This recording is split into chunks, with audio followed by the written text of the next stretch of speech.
Hello, hello, hello, and welcome to another live show. Good to have you here, watching along from wherever in the world you may be watching along from. In fact, this is when we show the map and take a look at where people are watching from. Oh, I went to that too fast. Now I've got too many graphics here. That's okay. I'll get rid of that myself.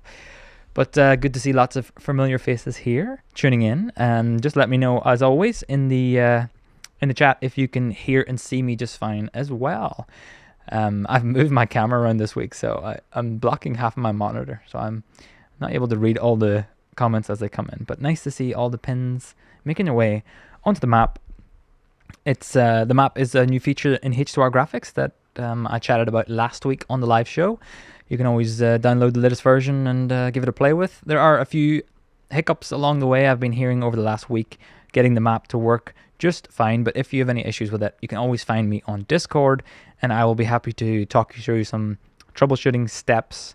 The interesting thing about the map is that it is, of course, using the data from YouTube's API to show the pins. And there's two levels. One is that it's showing the map, and the other one is that it's showing the pins and parsing the data from the pins. So as more and more people try it out and use it, then I'm learning more and more about some tweaks I need to make in an upcoming release, and I can fix any issues that you have. But most of the time, the issues stem from API access not being right. So do let me know in the Discord or on email if you have any issues with that, and we will certainly figure it out for you. It should work the same way for you as it does for me. Alrighty, so in today's show, I wanted to jump into something that Blackmagic released last Friday, sort of a late release of the week, it would seem. A update to their Hyperdecks, or well, some of the Hyperdecks at least. So, oh yeah, I restarted everything before the show started. So as you can see, things are not working as they have been working for the past few hours while I was sitting here and getting this show ready to go. Let's see. I have to use my Apple TV today to mirror this screen. So let's see if it works for us. If it doesn't, I have a backup plan. Okay, there we go. Nice. So we're over on the Blackmagic website, and at the top of the support page, we have this new 8.3 HyperDeck update. And what that is for is the most expensive HyperDecks, it would seem, and then the, if I'm not mistaken, least expensive, or one of the least expensive HyperDecks just got an update last week, which allows for network record and playback, secure options for the network. You can do some HTTPS file browsing. You also have this growing file support for live editing. That's not something we'll look at in today's live show because I haven't actually set up anything for that. But what I have got are all the pieces I need for the network record and playback, which is really nice. On the table here, in fact, I have those pieces set up and ready to go. So I have the Blackmagic Cloud Pod that I got a long while back, and I haven't actually really used it all that much, except for whenever I made the video about it with Alex, and a few times since then to kind of work it into my editing flow, but it never quite made it into that editing flow. And then right next to it, I have the HyperDeck Shuttle HD, and this is the one that the latest update makes some changes to. So let me see. The best way to do this would be, I'll just launch in to my Supersource here and set up the overhead camera there. And then I actually made another little box down here, which looks quite weird right now, but that's just the menu system for the HyperDeck. Since it's so small and hard to read, I thought I'd make it a little bit bigger for us and easier for us to read as well. The idea behind this whole new setup is that you can play back and record to SSDs connected to this cloud pod from this HyperDeck. So right now I have an SD card attached to the HyperDeck, but I don't have an SSD. Instead, it's connected to this cloud pod over here. And these two are connected via the network, of course. And now I'm back in the little menu section here. You can see below me. In the let's see, not the record menu. This is a terrible little menu system. These buttons are almost impossible to press.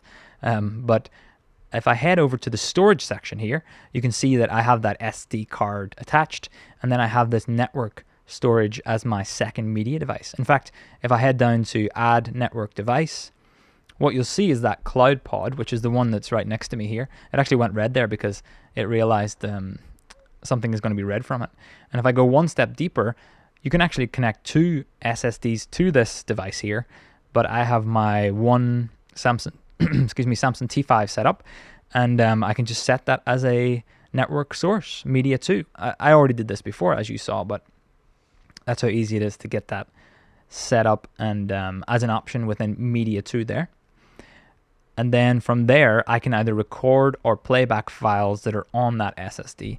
So I think we can play back some stuff first, just so you can see how that works. Excuse me while I enjoy some water.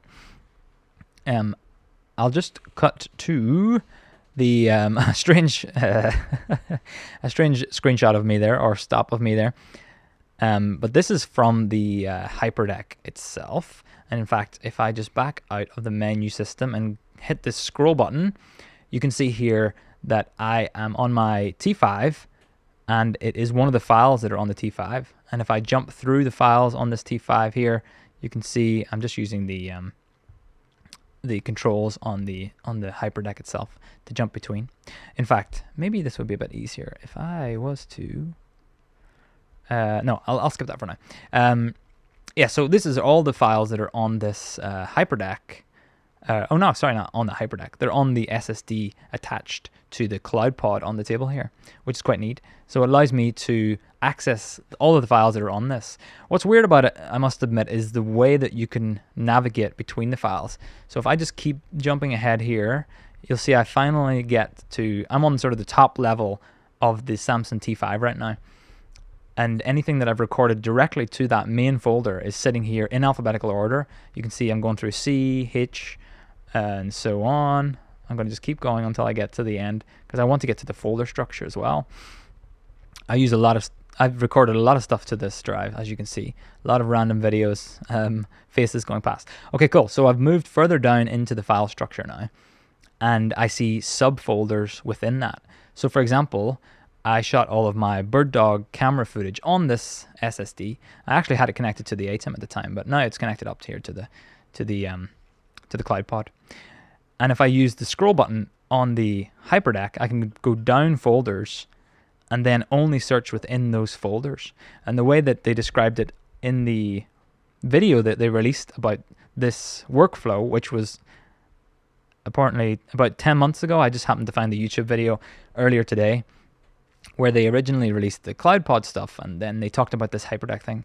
And they mentioned at the time that this software will be out in the next month or two. Here we are, quite a few months later, with it in our hands.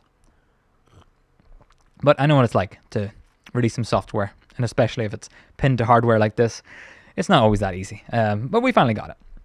So the way they described it in that video was like a flattened timeline, and it shows the clips that are of the standard that you set within the device here. So if I go back into the menu of my shuttle and I head over to the setup menu, and then in the default standard here, I have 1080p selected. And now in theory, I haven't actually went through all my clips to see if they're all 1080p 50, but what it's telling me is that anything that's 1080p 50 should now be searchable within this. I can give that a go later. I basically installed this like 2 hours before this live stream just to see how it all worked, to make sure it all worked. So over some time, I'll figure out if that is the case. But for now, it would seem that all of the files that are in 1080p are in here. I tend to stick with 1080p 50 for a lot of the stuff that I've done in the past. So I'm not surprised to see so many files in here. So now I can use the scroll button to go further down the files. So now I'm in this one bird dog camera footage, and that happened to be an ISO that was never used. I can use the clip button here. I'll go back to that. So the clip button gets me back up folders, and then I could jump between each of the camera shots here. So you can see I went to 2 and then 1 there. And if I show you the output here, you can see the actual file that was recorded there. And in scroll mode, you can scroll all the way through footage here and take a look at it. So that's the prep that I did before I shot that particular video. And then using the clip button on the HyperDeck, Oh, press the wrong button. I can head back out again, up again, one more level of folder, and then even higher. What I don't know is if you can get to the SD card via this method. I haven't been able to get any further up than the T5 there, so I don't really know how you can navigate through the SD card. I'll have to give that a go at some point whenever I've played with this some more. So that's a look at navigating through all the stuff that's on a drive. If you use a drive that has a lot less stuff on there, it might be a bit easier to find your way around. As you can see, I have an absolute ton of stuff in here, from the Cloud Store video that Alex and I made together, all of my A-roll, B-roll, all his A-roll, B-roll, lots of tests, lots of random footage. But I can find it all in here and play back and navigate through it, which is really quite nice. Okay. Oh, nice to see. Thanks so much here. Becoming a member of the channel. I appreciate it a lot. I think that happened in the pre-show, but I missed it there. Thank you for that. Okay, cool. Let's see. Do we have any... I have my helpful wife today giving me a hand again. Do we have any initial questions before I launch in any further? There's a question from Rob Fisher. Asking, is this only working with the Cloud Pod, or are we able to use any share? That is a good question. Rob, thank you. Is this only working with the Cloud Pod? Unfortunately, I only have access to the Cloud Pod, so I could personally test it and see what it works with. We'd have to take a look at their site to see if it works with other ones, but I will say that over on the Blackmagic site here, and let me just get rid of my little toggle there, and I can go to my, no, not that one, this one. If we go into the products section and into the Cloud Store, there was mention, I don't know if I can find this in the amount of time that we are chit-chatting here. Shuttle. I can't spell shuttle. We were discussing this in the Discord a few days ago about the ability to use the same setup with the Cloud Store Mini and also the Cloud Pod as well. Let's see if I can look at the Cloud Pod. Oh, sorry, the Cloud Pod is what we showed earlier. The Cloud Store, the fully fledged one, HyperDeck. It does have a lot of information about the HyperDeck, the big size HyperDecks, but maybe that stuff's not on this site anymore, or maybe I'm scrolling around too fast. But in theory, it should, or at some point, ought to work with the bigger cloud solutions, which will be preferred for anyone who bought those. Same goes for the HyperDecks, actually. Like I said earlier in the show, this is specifically right now listed as a feature for the HyperDeck Extreme 8Ks, and the shuttle version that I have here on the table. I'd be very surprised to not see this come to that middle range of HyperDecks that are available currently, which would be, I always forget what these are called since the naming escapes me. It's the Studio HD lineup and the Studio 4K Pro. I mean, I have no idea about this, but I'm sure that this feature will come to them as well. I'd be very surprised if it doesn't. Let's say. So that's a look at that. And these are the ones that it's been added to. The HyperDeck Extreme, which is quite a beefy one, and then the tiny little Shuttle HD, which I have here. I'd also be very surprised not to see this come to the ATEMs that all record as well. Maybe not the Pro ISO, but the Extreme version. I would be surprised not to see that. If I'm not mistaken, whenever it was announced, Blackmagic did say that it has a higher Ethernet port on it. I can't remember now what exactly the spec or what they said about that, but they did say that for future reasons we put a better Ethernet port on this, so I would be surprised not to see it there. And also the latest Television Studio HD 8, which was just released 2 weeks ago now, 3 weeks maybe, it has a Cloud Store built into it. The ISO version has a Cloud Store built into it. again, I can't remember if it's the non-ISO version as well, but I know that the ISO version has a cloud store built into it. So in theory, and I think we've seen in the Discord, that exact thing working with that setup as well. So it feels like sort of early days for a feature that was announced months ago, and now it's trickling its way out to some Hyperdecks, and I'll be really interested to see it in a lot more. Question? There's a question from Lindhaga. We'll try my best to say all these things. So, the HTTP upload to the shuttle HD. If you upload a 1080p 30 and your format is 1080p 50, does it disappear or do you see it from the web interface? Yeah, good question. I don't know if I actually... That's fine. Yeah, I set the time up there just before this. I don't know if I have a video off the top of my head that I could try that with to see. And also, I need to try this afterwards because if I upload a video now onto this SSD, it will take me a long time to find it on the SSD, as I showed earlier. As I jump between clips on the SSD, it takes so long. So you'll have to stand by while I test it out at some point and let you know. But what you have done is reminded me of something else I wanted to show off. So I'll go back to my computer here, and we can take a look at the HyperDeck little utility app that comes as a free download. It's sort of like the software for the HyperDeck shuttle in this case. And here are a few of the new options that you'll see added to that. If you have one and you update to this version, you'll see a couple of options for FTP in here and for web management as well. And then you'll also see URLs that you can use for accessing it.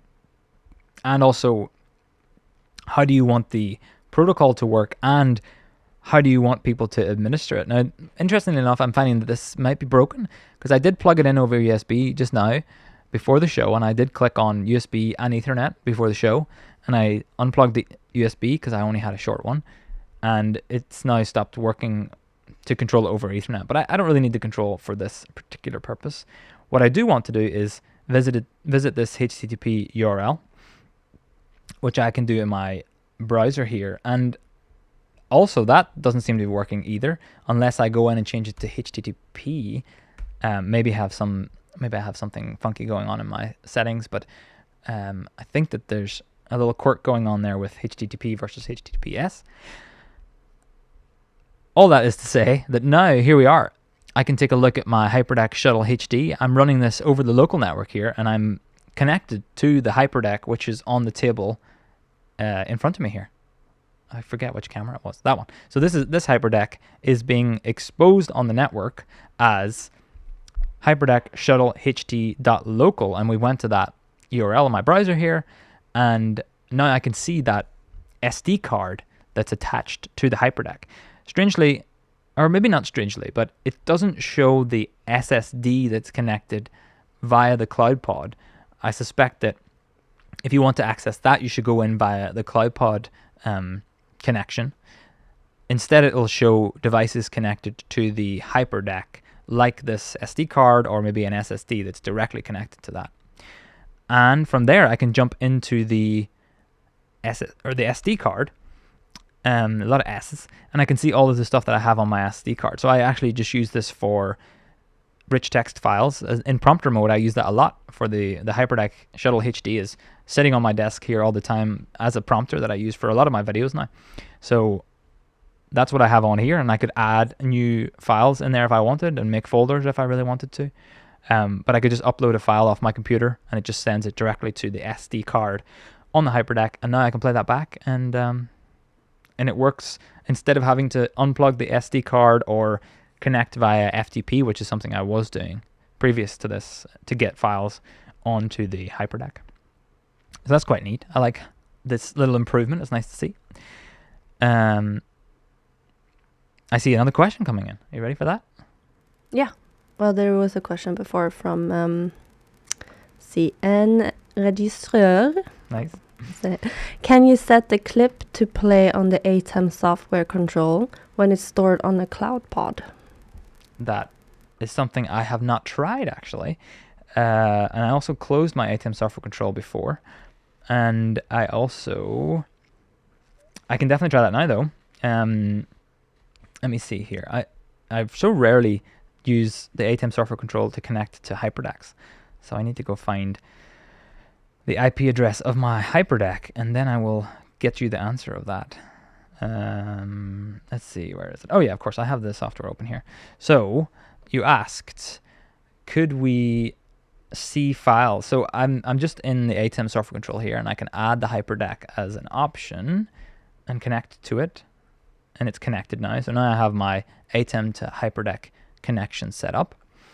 And then over on the media players, oh whoops, let me hit save. In the media section here, yes, it would seem that I can do that. So in my Hyperdecks area, I have a little drop down of 249 clips. Can you imagine trying to make your way through this? And now what you can see is all of the same clips that I was sort of fast forwarding through earlier in this live stream. They're all in there, ready to be played whenever I'm ready to play them, which is quite nice. I'm not sure, and it's obviously a lot of traffic to push across the network and get all this data. What I'm not sure of is if it goes into folders and it is now flattening all of those folders, but it looks like it, because I believe a lot of these were in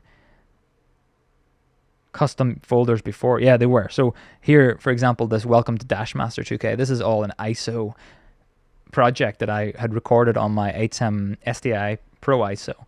And now if I click on one of these, in fact, I can just jump over and show you the output of my Hyperdeck shuttle, and I click through these. Here you can see all of the ISOs that I had on that day. That's quite nice. So you could just load up a clip that's all entirely over the network now and play it back whenever you're ready. I'll hit play over here on the ATEM Software Control, and there it goes. It's playing back that video. Me saying some stuff to prepare for the show. There's a lot of me's on the screen now. So that works. Yes, you can do that. Good question. And I've got everything zoomed in now. I don't know what window I'm on anymore on my computer, and nor do I know where the questions went to. Okay, there they went. Cool. We got more questions. Great. What do we got? We have one from Rob Fisher, but I don't know if he wants this to be a question or is it more of a sad thing that he figure out. I would be sad if we can't use any SMB network share to record to. Sad emoji.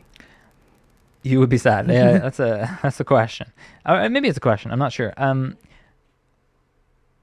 Yeah, that would be SMB. I always forget what is that? What does SMB stand for in this instance? Is that oh, it's like a protocol maybe? Yeah, maybe you're a little bit outside of a network file sharing protocol that allows applications on a computer to read and write files. Okay, yeah, I'm not entirely sure. Would it surprise me? Maybe not. SMB is Windows sharing. Okay. Server message block. Yeah, this fully spelled out version does not help me figure out what it was there. But thanks. Maybe you'll have to try that, Rob, and give us let us know if it works and why you might need something like that. That would be helpful. Any more questions? We have a question about H2R graphics, if that's okay. Let's do it. From Chris Goek. Can you tell us the syntax for changing the time of a timer, big timer in H2R graphics via Companion? Would be easier than building a lot of different timers for different time slots for speakers. The syntax for changing the time, I don't know if I have a good answer for you off the top of my head. Right now, if you want to do something in Companion, then there should be an action built. There is an action built into Companion for that. But if you want to do it via custom HTTP, then absolutely I can help you make it happen. Just send me an email about that, or send me a message on Discord, and we'll figure out exactly what you want to do there. I think that might be more than I can jump into right now, just in case I head in a different direction than what you actually want me to do. But I'm happy to help.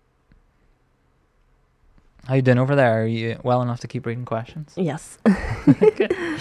From Lindhage, if you use Companion, can you see the clips there? I think it might have been from previous talking. About the HyperDeck. Okay. Let me try and see if I can